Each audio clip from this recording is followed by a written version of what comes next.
Welcome to this DelftStack tutorial video. In today's tutorial, we will learn how to buy UC in PUBG Mobile.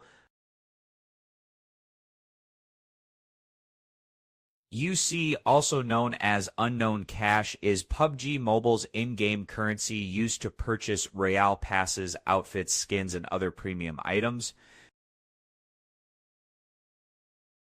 To get started, open PUBG Mobile and make sure you are logged into your account. From the main lobby, tap the UC icon at the top right of the screen.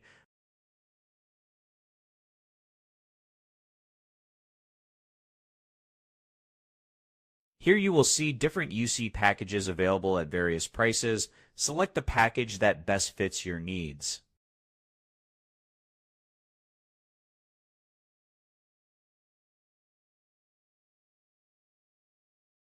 Once selected, confirm your purchase using your preferred payment method through the App Store.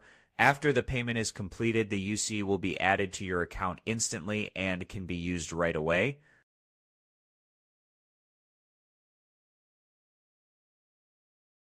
And that's it. We just learned how to buy UC in PUBG Mobile using the in-game shop and available payment options.